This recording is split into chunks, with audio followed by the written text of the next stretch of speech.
आज हम बात करेंगे यहाँ पे अलाउद्दीन खिलजी के बारे में। दोस्तों जैसे कि आपको पता है कि मैंने यहाँ पे खिलजी वंश की शुरुआत कर दी है और खिलजी वंश में पहला जो चैप्टर है, अगर आपने उसको नहीं देखा है तो दोस्तों आप हमारे डिस्क्रिप्शन बॉक्स में जाइएगा, वहां पे मैंने आपको सारे लिंक दिए हुए हैं, एक बार उनको जरूर देखिएगा ताकि आपको ये वीडियो समझ में आए। तो आज का जो वीडियो है दोस्तों वो काफी खास होने वाला है, क्योंकि मैं आज आप लोग के लिए अलाउद्दीन खिलजी की पूरी निचोड़ यहाँ पे मैं आप लोग के लिए ला चुका हूँ। और एक एक क्वेश्चन, यानी कि अगर आप यूपीएससी की भी तैयारी करते हैं या दोस्तों आप अगर पीसीएस की तैयारी करते हैं तो वहां पे आपके हर जगह काम आएंगे। तो मैं आज ये पूरा क्वेश्चन आप लोग के लिए ला चुका हूँ और ये वीडियो थोड़ा लंबा जाएगा दोस्तों, तो ये वीडियो पूरा देखिएगा ताकि आपको पूरा कॉन्सेप्ट समझ में आए। जैसे कि दोस्तों कल मैंने आपको जलालुद्दीन खिलजी के बारे में बताया था, पता होगा आपको 1290 में वह राजगद्दी पर बैठता है और 1296 में उसकी हत्या कर देता है उसका दामाद यानी कि उसका भतीजा अलाउद्दीन खिलजी। दोस्तों ध्यान दीजिएगा, अलाउद्दीन खिलजी 1296 में जलालुद्दीन खिलजी की हत्या कर देता है और इसका रीजन मैं अभी आपको वीडियोस में पूरा बताऊंगा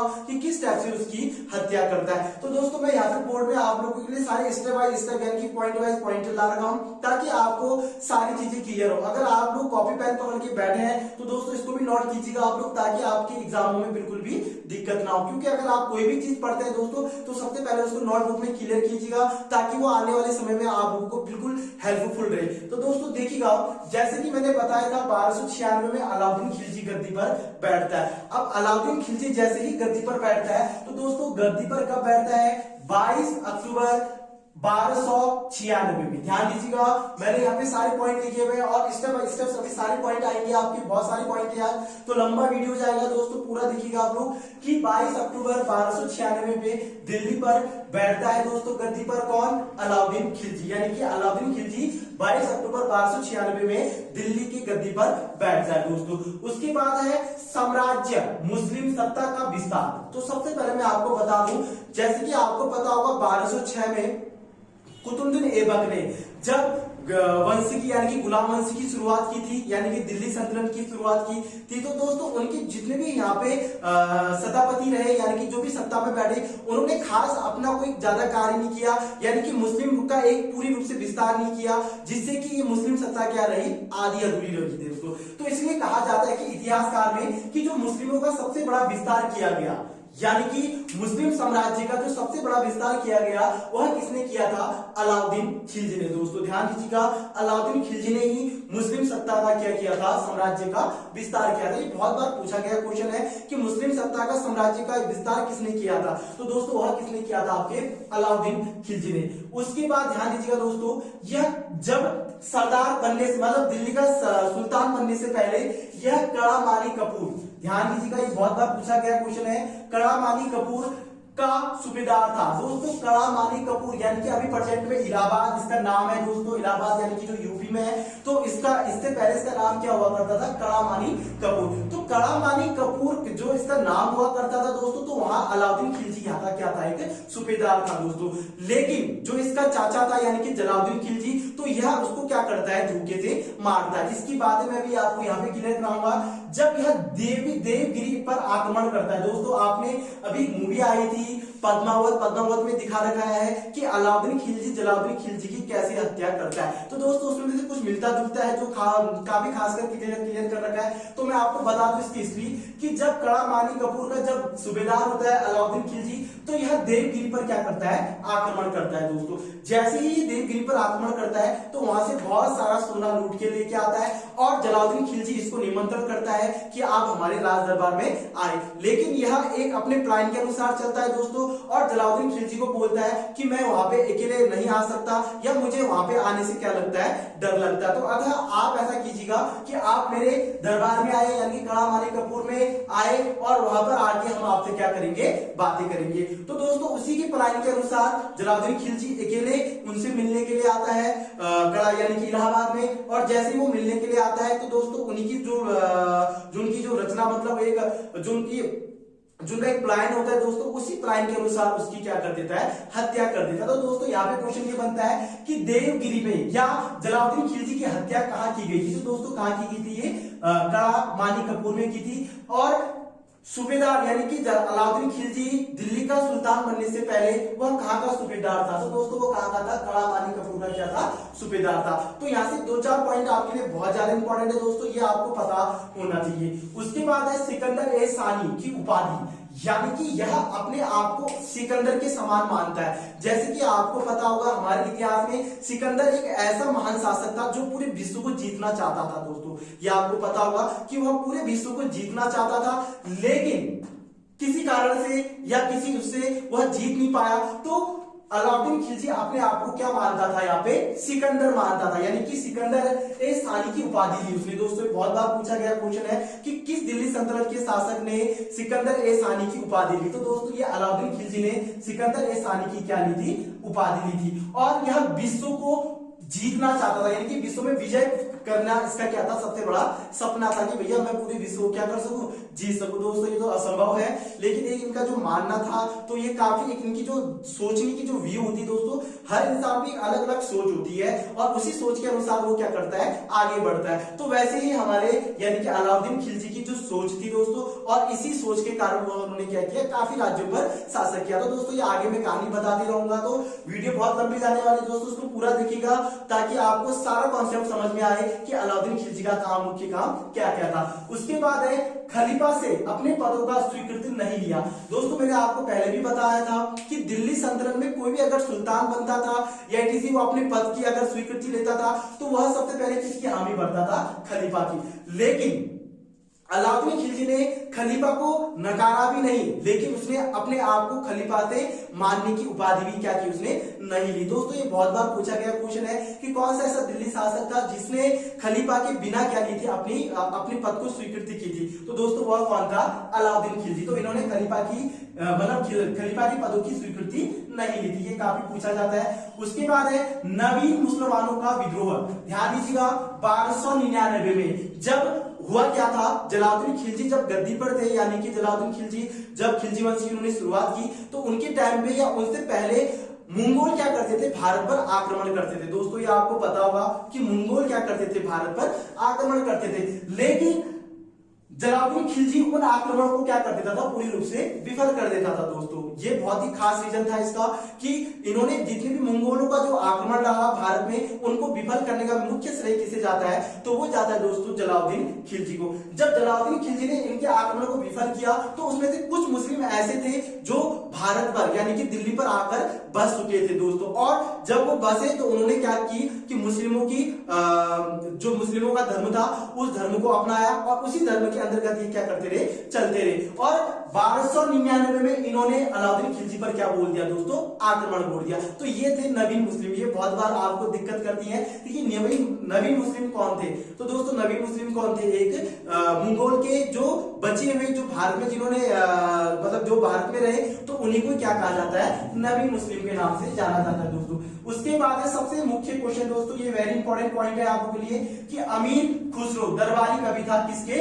अलाउद्दीन खिलजी का। ये बहुत बार पूछा गया क्वेश्चन है कि अमीर खुसरो किसका दरबारी कवि था? तो दोस्तों यह फारसी भाषा के सबसे बड़े लेखक थे, बहुत बड़े कवि थे, और यह अलाउद्दीन खिलजी के क्या थे? दरबारी कवि थे। दोस्तों ये काफी एक बेस्ट पॉइंट है, इसको आप लोग याद कीजिएगा कि अमीर खुसरो किसके दरबारी कवि थे? तो अमीर खुसरो अलाउद्दीन खिलजी के क्या थे दोस्तों? दरबारी कवि थे। उसके बाद है अमीर सरदारों पर कई प्रकार के इन्होंने क्या लगाए? कर लगाए। दोस्तों जैसे कि आपको पता होगा कि अलाउद्दीन खिलजी खुद तो मुस्लिम था, लेकिन उसकी जो सभा में यानी कि राज्यसभा में जो सरदार बैठे करते थे, तो उनपे क्या होती थी? घृणा भावना होती थी कि अगर ये साथ बैठ गए तो इनके क्या करेंगे? मेरे प्रति कुछ गलत प्लान बनाएंगे या किसी कुछ ऐसी चक्रव्यूह बनाएंगे। तो इसके कारण से इन्होंने क्या किया दोस्तों कि अमीर खुसरो पर कई प्रकार के कर लगा दिया, कई कानून बना दिए उनके लिए कि तुम यहाँ पे नहीं बैठोगे या तुम साथ में नहीं बैठोगे या साथ में नहीं घूमेंगे। तो इस टाइप के अमीर जो अलाउद्दीन खिलजी था, तो उन्होंने इस टाइप से यहाँ क्या किया?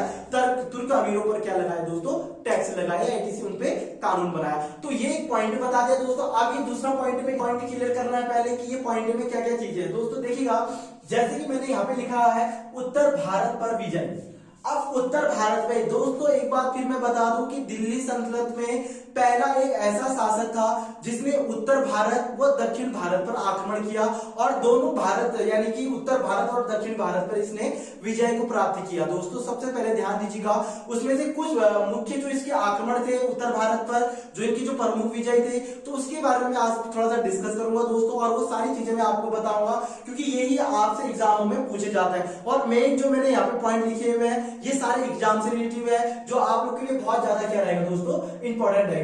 जैसे कि यहाँ पे देखिएगा दोस्तों, उत्तर भारत पर जब इसने विजय प्राप्त किया तो कौन कौन से ऐसे आक्रमण थे जहां पे इन्होंने विजय प्राप्त किया। तो दोस्तों पहला आता है गुजरात विजय। ये बहुत बार पूछा गया है कि किस दिल्ली सल्तनत शासक ने गुजरात पर आक्रमण किया। तो दोस्तों 1299 में अलाउद्दीन खिलजी ने गुजरात पर आक्रमण किया और उस समय गुजरात उत्तर भारत पर आता था। दोस्तों जैसे कि अभी आपको पता होगा कि वह पूर्वी भारत या पूर्वी उत्तरी भारत में है, लेकिन उस समय वह उत्तर भारत के अंतर्गत आता था। तो गुजरात विजय की जो गुजरात विजय था इसको कब प्राप्त किया, तो ये किया दोस्तों 1299 में। उसके बाद जैसलमेर विजय, तो ये था दोस्तों 1299 में। यानी कि गुजरात विजय, जैसलमेर विजय और रणथंभौर विजय, दोस्तों ये तीनों एक ही पॉइंट है आपके कि 1299, 1299 और 1299। तो ये तीनों पॉइंट आपने याद करने हैं कि गुजरात विजय, जैसलमेर विजय और रणथंभौर विजय जो थे ये तीनों किसके अंतर्गत आए दोस्तों, हमारे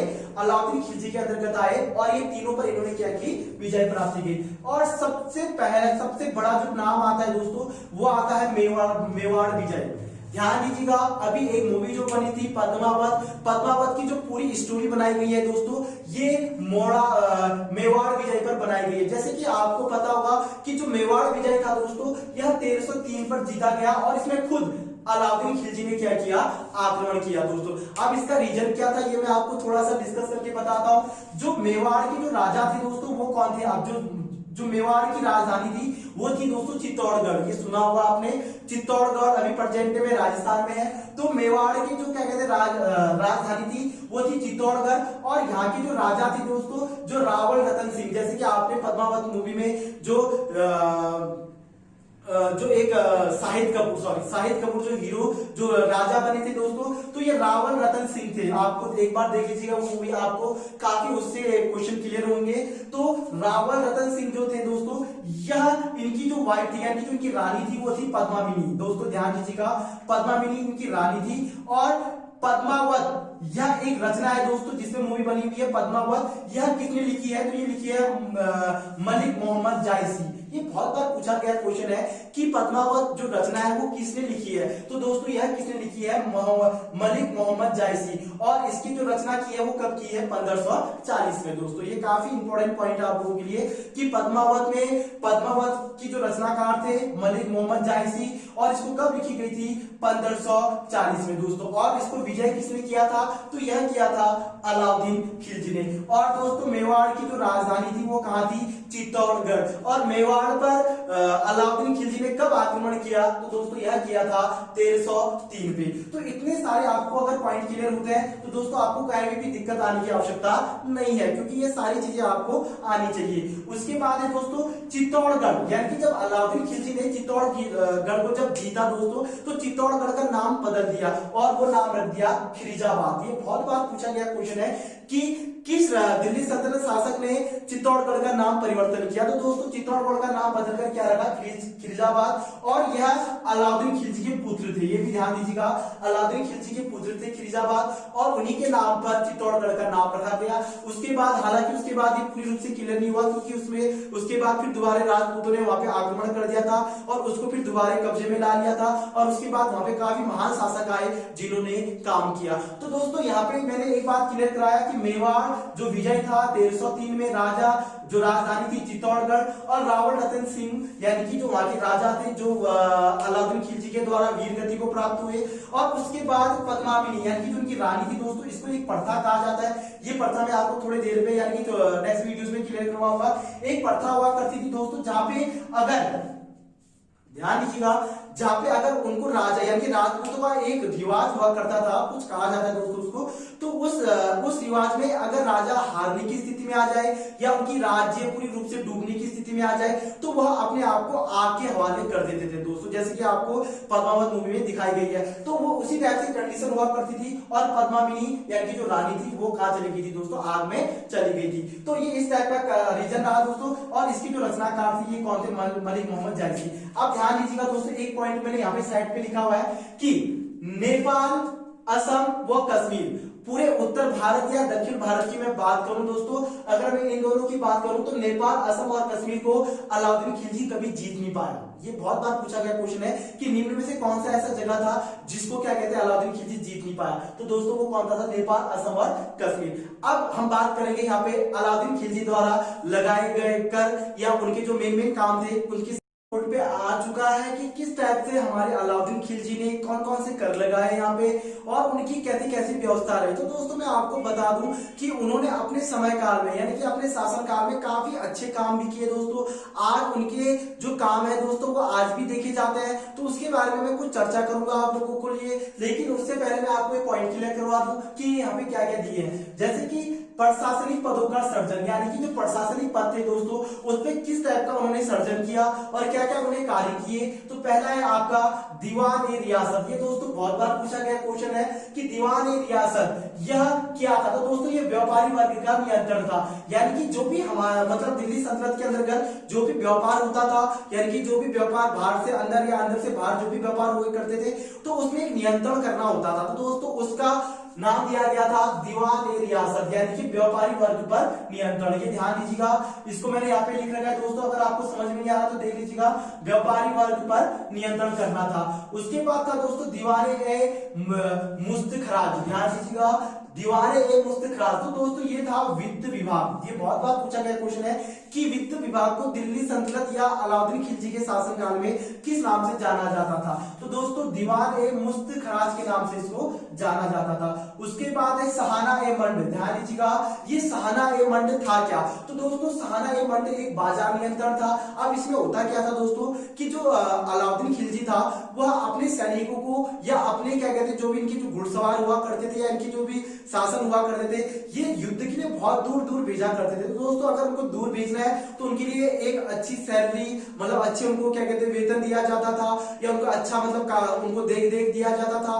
तो इसलिए वह अपने वेतन में कटौती कर वो बाजार पर नियंत्रण क्या करता था, मूल्यों का नियंत्रण करता था, ताकि लोग उसे कम दाम पे खरीदेंगे तो मैं भी क्या करूंगा, सैनिकों को कम दामों पे दाम क्या करूंगा उनको दूंगा या कम वेतन पे उनको मैं रख सकता हूं। तो ये एक था बाजार नियंत्रण जो मैंने आपको इस टाइप से क्लियर करा दिया दोस्तों। उसके बाद सबसे मेन है सैन्य व्यवस्था। ध्यान दीजिएगा दोस्तों, सैन्य व्यवस्था, ये सैन्य व्यवस्था था क्या।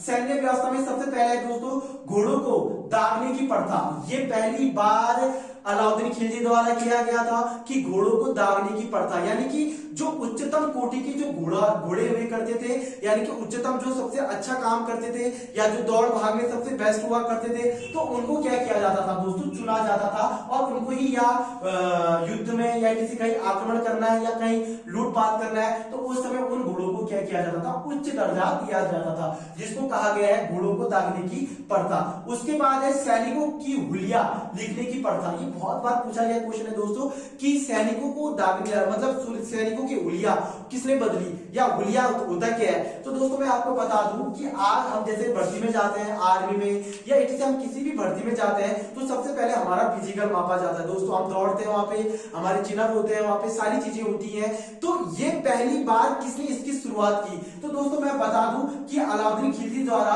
ये फिजिकल मापने की क्या की गई थी, शुरुआत की थी, क्योंकि उससे पहले कोई भी व्यक्ति क्या कर लेता था, सेना में भर्ती हो जाता था, यानी कि उनकी सैनिकों में भर्ती हो जाता था, चाहे मोटा हो पतला हो या कैसा भी हो, तो उसको सेना में भर्ती कर दिया जाता था दोस्तों। लेकिन अलाउद्दीन खिलजी ने एक हुलिया तैयार की, उनकी प्रथा लिखी और हुलिया तैयार करने के साथ साथ उनकी फिजिकल को मेंटेन करते हुए उनको भर्ती कराया गया दोस्तों। तो ये था एक पॉइंट आपका।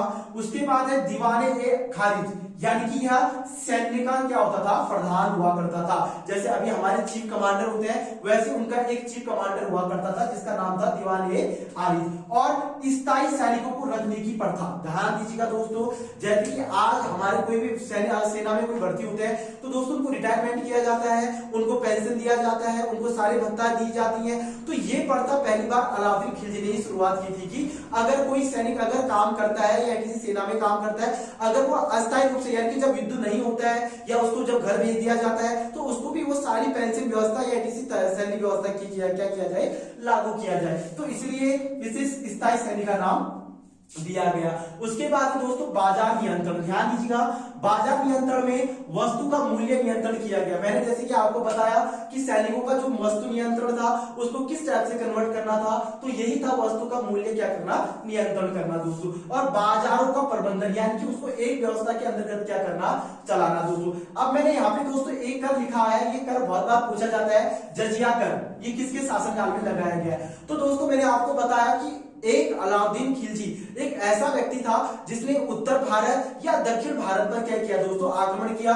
दक्षिण भारत की जो पॉइंट है दोस्तों वो मैं आपको शायद नेक्स्ट वीडियोस में क्लियर कराऊं, क्योंकि काफी लंबा वीडियो होगा, तो इसलिए आप अगर इसको देखना चाहोगे तो दोस्तों आप मुझे कमेंट बॉक्स में जरूर बताइएगा, मैं उसके 2-4 पॉइंट आपको नेक्स्ट वाले वीडियोस में डाल दूंगा। तो ध्यान दीजिएगा दोस्तों, जो कर था सबसे पहले एक था जजिया कर।